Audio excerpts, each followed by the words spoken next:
Halo, rekan-rekan semua. Selamat berjumpa lagi dengan saya, Anggono Raras. Video kali ini merupakan video pertemuan ke-11 mata kuliah Manajemen Pemasaran Lanjutan dengan tema karakteristik jasa. Bila Anda akan atau sedang berbisnis dengan produk jasa, maka materi pada video ini dapat membantu Anda dalam mengetahui apa yang dimaksud dengan karakteristik jasa, sehingga Anda akan lebih mengetahui bagaimana mempersiapkan sebuah bisnis jasa. Selamat menyaksikan. Kita lihat produk jasa ya.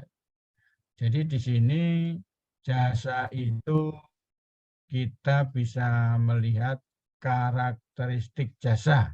Karakteristik jasa. Karakteristik jasa itu mempunyai 4 karakteristik. Yang pertama adalah intangible. Nah, intangible itu artinya tidak dapat dilihat, tidak dapat dipegang. Nah, kalau orang mau memiliki jasa tersebut, orang tersebut harus membeli jasa. Kemudian yang kedua, inseparability. Jadi jasa itu tidak dapat dipisahkan dengan pemiliknya.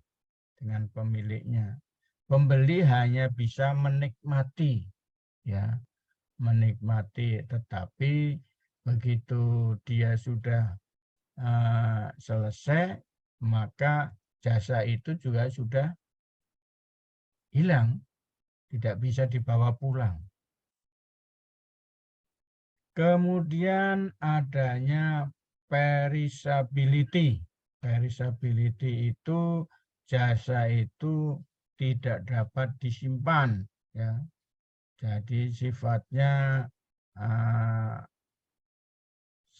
akan ada pada saat dinikmati, pada saat dibeli, ya, itu baru bisa dinikmati.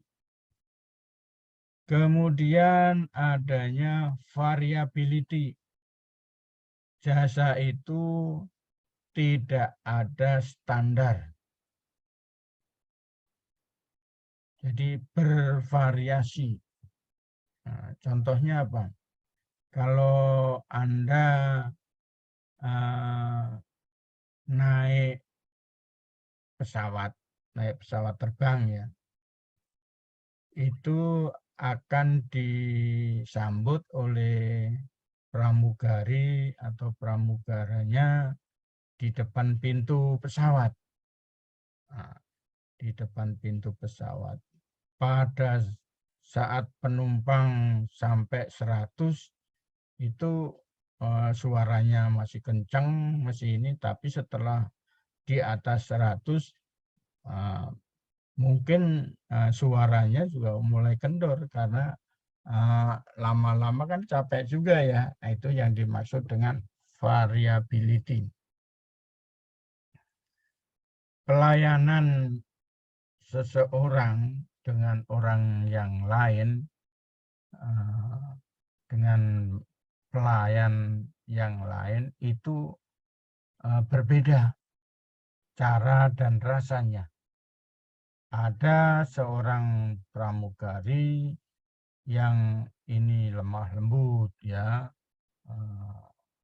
orang jadi senang melihat atau menikmati pelayanan dari pramugari. Tapi ada pramugari yang lain yang datang kemudian karakternya berbeda, ya, rasanya juga berbeda, gitu, ya. Itu yang dimaksud dengan variability, bahwa pelayanan itu tidak bisa distandarisasi. Oke, kita lanjutkan lagi. Kita bisa melihat klasifikasi produk jasa. Klasifikasi produk jasa itu yang pertama ada namanya pure tangible good, no service. Jadi jasa itu bisa berupa apa ya, benda yang bisa dilihat tanpa ada servis, ya kan? Yaitu contohnya adalah susu, susu bubuk atau susu ini apa cair, itu adalah namanya jenis benda yang tanpa ada pelayanannya. Jadi memang benar-benar berupa barang ya, berupa barang. Pure tangible good. Berarti barang yang bisa dilihat. Contohnya di sini adalah susu. Baik susu kaleng maupun susu bubuk, ya kan? Atau susu segar yang habis diperas dari sumbernya. Bisa juga itu. Kemudian adanya tangible good with some service. Jadi ada barang, ada jasanya. Contohnya komputer dan garansi atau waranti.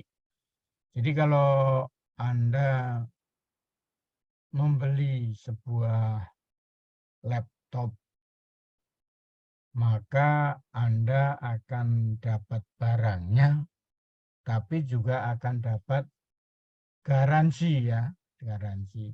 Garansi jasanya berupa pelayanannya, maka sementara komputer itu adalah bagian.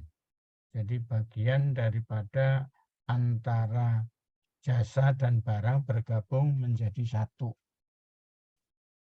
Bisa juga softwarenya. Jadi ada hardware-nya, ada software-nya, itu adalah satu contoh daripada sebuah komputer.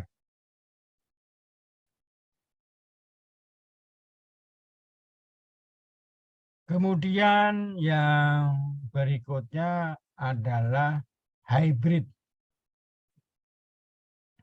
di mana barang dan jasanya itu seimbang, sama. Contohnya di sini kalau kita makan di restoran, di situ ada makanannya, ada pula pelayanannya. Nah, jadi kalau di restoran itu namanya hybrid, di mana ada pelayanan, ada barangnya. Contohnya kita di warung sate, ya kan, atau steakhouse, kita pesen menu makanannya, kemudian kita dapat menu makanan tersebut juga dilayani, ya kan, dilayani. Itu namanya hybrid. Kemudian major service with minor good. Jadi pelayanannya lebih besar daripada barangnya. Nah, contohnya di sini adalah potong rambut. Potong rambut. Jadi potong rambut itu jasanya lebih besar daripada barangnya. Borongnya itu kan rambutnya ya. Rambut yang dipotong, rambut yang diatur, tapi bisa juga di sini pelayanannya adalah servis dari tukang potongnya ya. Bagaimana melayani pemotongan tadi yang lebih banyak daripada rambut yang dipotong ya. Kemudian ada yang namanya pure service atau no tangible good. Nah, contohnya di sini adalah konsultan hukum atau pengacara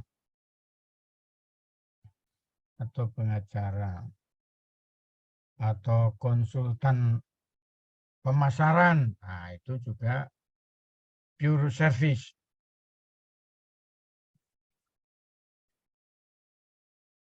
Baik, itu adalah klasifikasi produk jasa. Tinggal kita memilih melihat bagian jasa yang produk itu di bagian mana. Kalau kita sedang di dunia pendidikan, itu adalah namanya major service, minor good. Kita bertemu untuk melakukan belajar online, tetapi juga didukung oleh fasilitas, baik itu laptop maupun HP, ya. Nah, sehingga, tapi di situ ada aplikasi, ada software yang bisa membuat kita itu bisa berkomunikasi. Nah, kita lanjutkan. Kategori jasa menurut perspektif pemrosesan. Nah, jadi kita lihat bahwa ruang lingkup jasa, di situ ada jasa sebagai aktivitas dan ada jasa sebagai konsep. Apa yang dimaksud jasa sebagai aktivitas, yaitu layanan pelanggan, di mana service-based activity, added value activity. Nah, jadi layanan pelanggan ini berdasarkan aktivitas yang ditambah dengan aktivitas yang ada nilainya. Itu jasa sebagai aktivitas. Contohnya adalah layanan pelanggan. Kemudian jasa sebagai konsep. Jasa sebagai konsep di sini contohnya adalah organisasi jasa. Yang kita bisa lihat adanya namanya core product. Kemudian adanya augmented product. Jadi core product itu adalah produk utama, kemudian produk pengembangan, dan produk pendukung, serta aktivitasnya atau act-nya, tindakannya. Nah, itu. Jadi di sini jasa sebagai konsep itu adalah organisasi jasa. Karena jasa sendiri kan ada produk utamanya, ada produk tambahan, ada produk supportnya. Baik, kita lanjutkan lagi bahwa yang namanya klasifikasi produk jasa, yaitu dilihat dari faktor-faktor yang mempengaruhi. Kita bisa melihat adanya motivasi pembeli, sewa versus milik sendiri, peralatan vs manusia, layanan perantara. Nah, ini akan menghasilkan satu interaksi, kustomisasi, dan intensitas tenaga kerja yang akan mempengaruhi semua kegiatan tersebut. Baik, rekan-rekan mahasiswa semua, matrik klasifikasi jasa. Jadi kita bisa membuat satu matrik klasifikasi jasa, itu ada matrik 2 dimensi yang dibatasi oleh garis vertikal dan garis horizontal. Di sini yang vertikal itu menunjukkan degree of labor intern ya.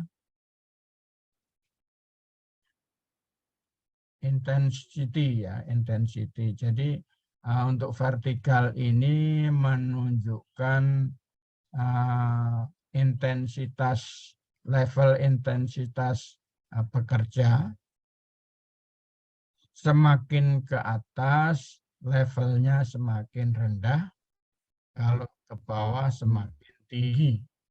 Nah, sementara yang garis horizontalnya ini adalah degree of interaction and customization. Jadi untuk yang horizontal ini menunjukkan level daripada interaksi dan customisasi. Semakin ke kanan itu nilainya semakin tinggi ya, semakin tinggi. Nah, di sini dibagi menjadi 4 kuadran. 4 kuadran. Antara horizontal dan vertikal ketemu yang namanya low dan low ya, maka itu disebut service factory. Service factory.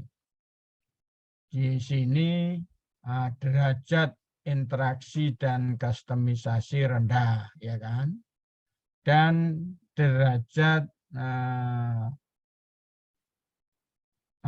interaksi daripada pekerja juga rendah. Contohnya di sini adalah airline, trucking, hotel, dan restoran dan rekreasi. Nah, itu derajat pekerjanya rendah, kemudian derajat atau degree interaksi dan customisasi juga rendah.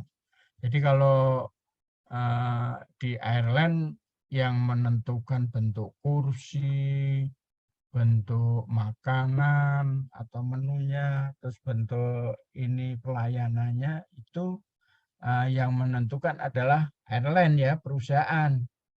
Kita tidak bisa menentukan karena di sini yang namanya degree of karyawannya itu tidak terlalu banyak. Sementara kalau kita melihat yang garis vertikal low dan high bertemu, itu contohnya service shop, pelayan toko. Nah, contohnya hospital, rumah sakit, auto repair, dan pelayanan lainnya. Jadi mengapa dia disebut itu? Interaksi dan customisasi itu sangat tinggi. Kalau di rumah sakit antara pekerja dan pelanggannya itu bertemunya itu untuk rumah sakit karyawan ketemu dengan ini pasien itu sangat rendah, low. Karena kenapa?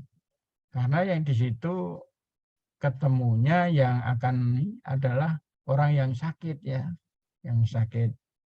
Dokter itu akan hanya ini sakit apa dicek. Kemudian dari komunikasi antara pasien sama dokter tadi, clue awal diketahui sakit apa, ya kan? Kemudian dokter nulis resep atau memeriksa fisik sebentar, kemudian baru ditulis resepnya. Kemudian yang interaksinya rendah, intensitas kinerja karyawannya tinggi. Di sini contohnya namanya mass service atau pelayanan umum, ya, pelayanan yang massa. Contohnya retailing. Jadi kalau kita membeli barang di minimarket, ya, atau di pasar, nah, itu kalau membeli eceran itu maka kerja daripada pelayan toko tadi akan banyak bekerja, tetapi contohnya kalau kita membeli barang online, interaksi kita sedikit, tetapi bagi pemilik toko online dia yang bekerja banyak, ya kan? Kemudian yang high, yaitu karyawannya bekerjanya levelnya tinggi, kemudian pelanggannya tinggi juga. Contohnya di sini dokter, ya. Dokter sama pasien saling berkomunikasi, nggak diem-dieman, ya kan? Kemudian bagian hukum, ya. Kemudian akuntan, arsitek, nah, itu membutuhkan satu level antara desainer sama yang menginginkan itu harus berkomunikasi yang intens, ya. Itu dari matrik klasifikasi jasa. Nah, kemudian dari matrik klasifikasi jasa ini Anda bisa mengetahui di mana posisi tempat Anda bekerja atau perusahaan milik Anda ini posisinya di mana di dalam matrik klasifikasi jasa. Apa low high, atau high low, atau high di sini. Nah, tergantung ini dari sini perusahaan Anda itu termasuk yang di 4 ini bagian mana? Apakah service factory, service shop, mass service, dan professional service, ya. Professional service. Kalau Anda bekerja di dunia hukum, di dunia konsultan, maka termasuk professional service, ya.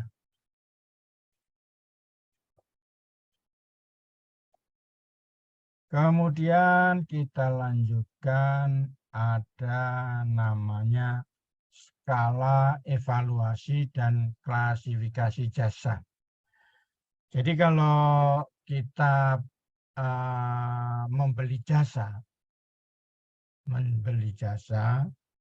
itu dapat dievaluasi dan diklasifikasikan.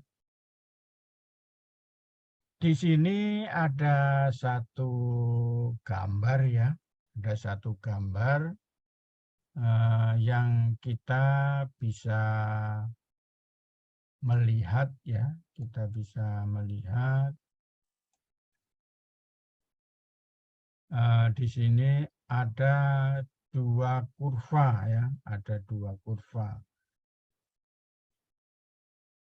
Di sini 2 kurva ini menunjukkan kurva yang pertama ini menunjukkan sebagian besar barang, kurva yang satunya lagi ini menunjukkan sebagian besar jasa. Nah, jadi seperti tadi ada produk jasa tadi, satu produk itu bisa banyak mana antara barang sama jasanya. Nah, di sini kalau kita lihat yang namanya pakaian. Nah, pakaian ini mayoritas adalah sebagian besar berupa barang, ya kan? Barang.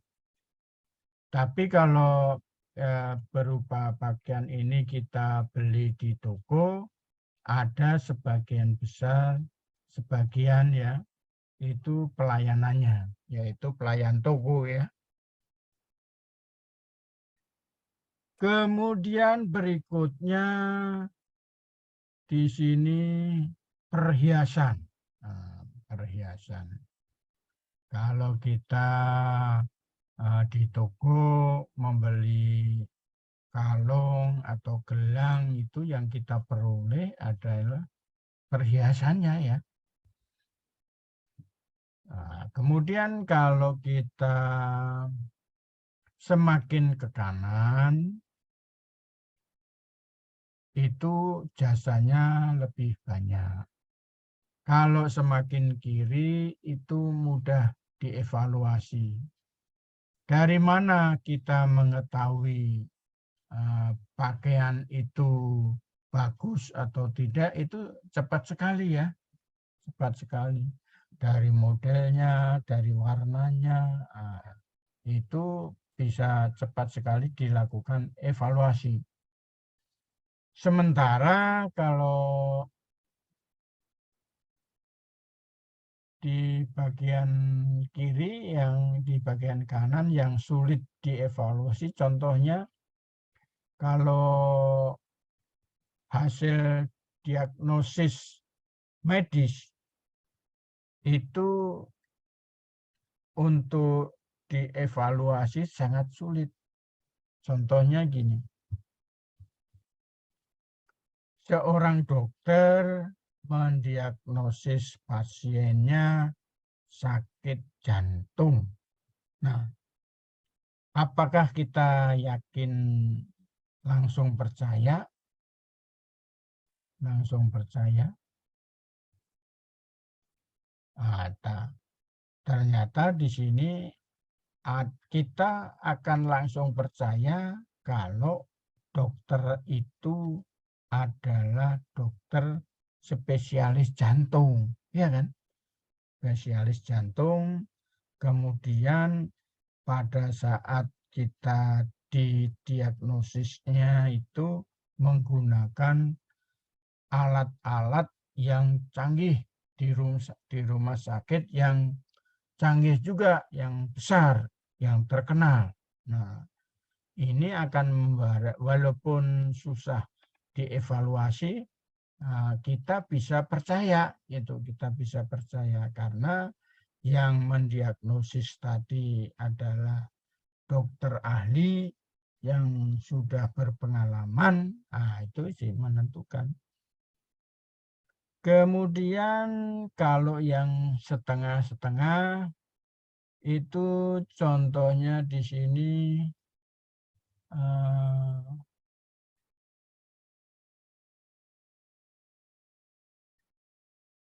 masalah liburan.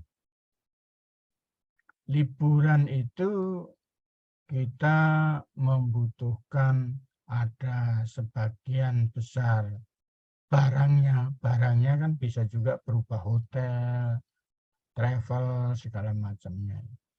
Kemudian kita akan antara sulit dievaluasi dan tidak sulit dievaluasi, ini sifatnya 50-50 ya, 50%, 50%. Kalau liburan, kita akan bisa mengatakan itu bagus apabila orang atau kita sudah merasakannya, atau yang kita mendengarkan daripada guide atau orang yang sudah pernah melakukan liburan di tempat tersebut, ya, tempat tersebut.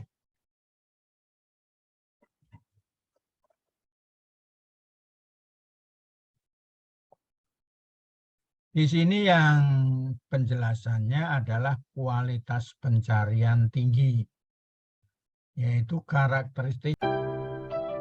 Semoga informasi ini bermanfaat. Jangan lupa like, subscribe, dan share. Terima kasih.